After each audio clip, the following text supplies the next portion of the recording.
बिस्मिल्लाहिर्रहमानिर्रहीम। अस्सलाम वालेकुम, welcome back to our channel cook with Malaika. तो फ्रेंड्स, क्या हाल चाल है आप सबके और कैसे हैं आप? फ्रेंड्स, आज हम बनाएंगे बहुत ही मज़ेदार किस्म की मटन करी और बहुत ज़्यादा टेस्टी होगी और बहुत ही हम इसको सिंपल तरीके से बनाएंगे।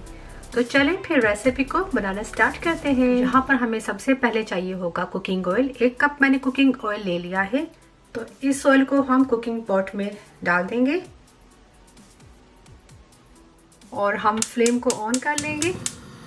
अब हमें कुछ चाहिए होगा खड़ा गरम मसाला, जिसमें ½ टीस्पून सफ़ेद साबित ज़ीरा, ½ टीस्पून साबित काली मिर्चें, 6 अदद लौंगे और 6 अदद ही हमारे पास हरी इलायचियाँ हैं, 4 बड़ी इलायचियाँ और 2 तेज़ पत्ते और 3 से 4 टुकड़े हमारे पास दालचीनी के हैं। और चंद सेकंड्स के लिए हमने ऑयल में मसालों को पका लेना है। और अब हम इसमें शामिल कर लेंगे चॉप्ड किए हुए ऑनियन। ये तकरीबन 2 मीडियम साइज के ऑनियन थे, इनको मैंने बारीक बारीक चॉप्ड कर लिया है।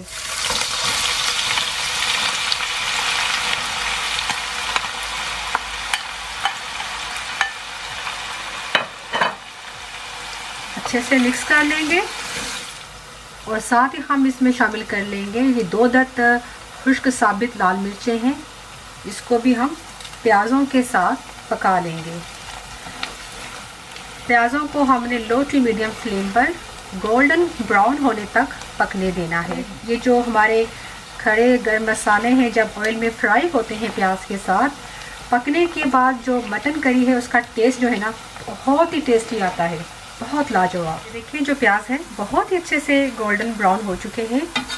और अब हम थोड़ा लो करते हैं फ्लेम को। और अब हम इसमें शामिल कर लेंगे लहसुन और अदरक का पेस्ट। मैंने लहसुन और अदरक को इकट्ठा जो है ना ग्राइंडर जार में डालकर दोनों को पीस लिया था। और ये हमारे पास तकरीबन 2 टेबलस्पून भरकर है। 1 टेबलस्पून हमारे पास जिंजर है और 1 टेबलस्पून भरकर ही हमारे पास गार्लिक पेस्ट है। ठीक है, अच्छे से मिक्स कर लेंगे।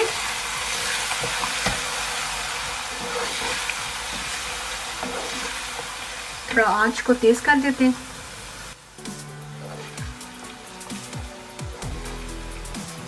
एक से 1.5 मिनट के लिए हम लहसुन और अदरक को प्याज़ों के साथ पका लेते हैं, ताकि थोड़ा कच्चापन जो होता है लहसुन अदरक का वो ख़त्म हो जाए।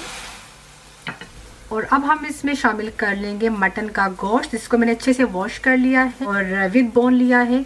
आप चाहें तो विदाउट बोन भी ले सकते हैं, गोश्त को विद बोन ले सकते हैं, मर्जी आपकी अपनी है। वजन में तकरीबन 1 किलो है। ठीक है,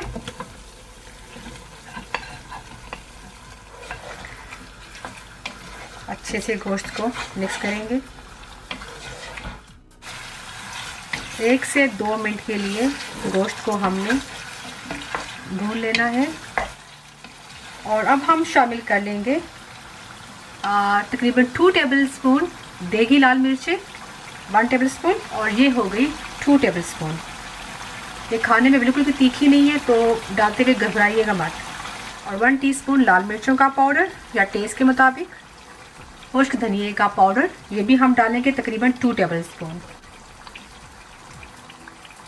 1/4 टीस्पून डालेंगे हल्दी, ज़्यादा नहीं डालनी। और अब शामिल कर लेंगे सॉल्ट, तकरीबन मतलब ना ½ टीस्पून।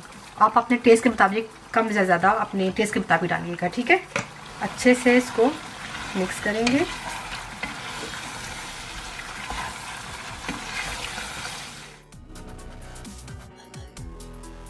एक से 2 मिनट के लिए हमने गोश्त को भूनना है। ठीक है,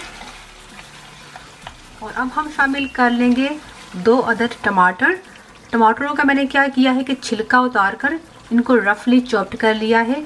अगर आप चाहें तो छिलका ना भी उतारें, वैसे डाल लें, लेकिन छिलका उतारने से जो मटन करी है वो बहुत ज़्यादा अच्छी, बहुत स्मूथ सी इसकी क्या कहते हैं उसको, ग्रेवी तैयार होगी इसकी। अच्छे से मिक्स करेंगे। टमाटरों को हमने गलने देना है और तकरीबन 15 से 20 मिनट के लिए गोश्त को बहुत ही अच्छे तरीके से मीडियम फ्लेम पर हमने भून लेना है। अगर लगे कि मसाला चिपक रहा है, थोड़ा सा पानी ऐड करके हम इसको भूनते जाएंगे। जितनी अच्छी आप बुनाई करेंगे गोश्त की, उतना ही ज़बरदस्त किस्म का ना जो आपका है मटन का सालन हो या लैम का सालन हो या बीफ का हो, बहुत ही टेस्टी बनकर तैयार होता है।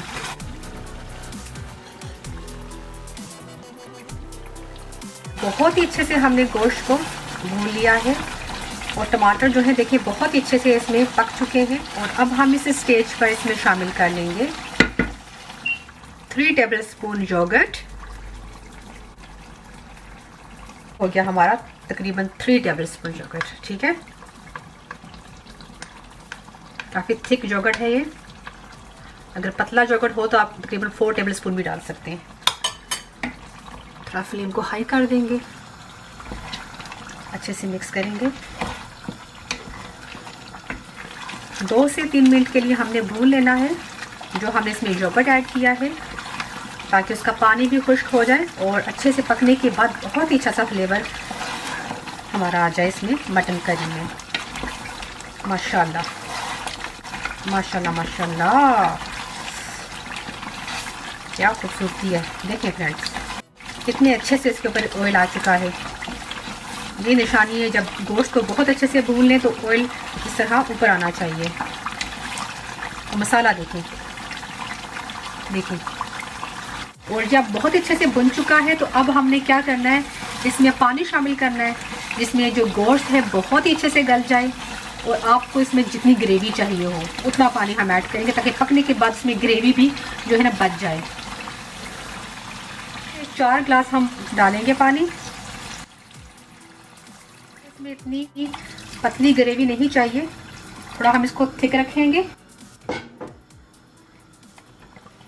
मटन का जो गोश्त है थोड़ा टाइम लगाता है गलने में, क्योंकि हम प्रेशर कुकर में भी नहीं पका रहे इसको। अगर आप प्रेशर कुकर में बनाएं तो पानी कम डालिएगा।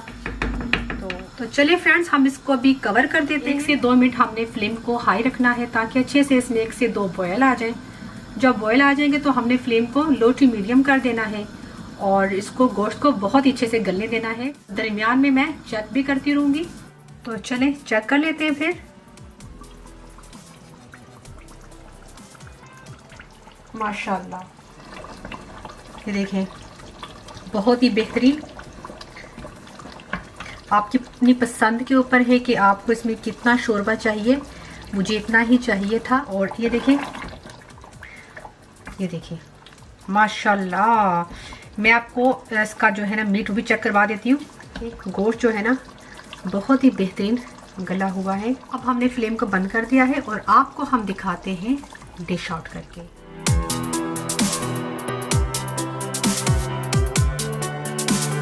तो लीजिए फ्रेंड्स, हमारा बहुत ज़्यादा जायकेदार, बहुत ज़्यादा मज़ेदार मटन करी बनकर तैयार है। आप इस रेसिपी को ज़रूर ट्राई कीजिएगा और मैं आपको गारंटी के साथ कहती हूँ कि यकीन करिए आपके पूरे घर वालों को जिसको खिलाएंगे वो याद करेंगे आपको। तो फ्रेंड्स, आपसे छोटी सी रिक्वेस्ट है, अगर आपको ये रेसिपी अच्छी लगे तो प्लीज़ इसको लाइक, शेयर और हमारे चैनल को सब्सक्राइब ज़रूर कीजिएगा। तो रखिएगा अपना बहुत सारा ख्याल। मिलती हूँ नेक्स्ट रेसिपी में, तब तक अल्लाह हाफिज़।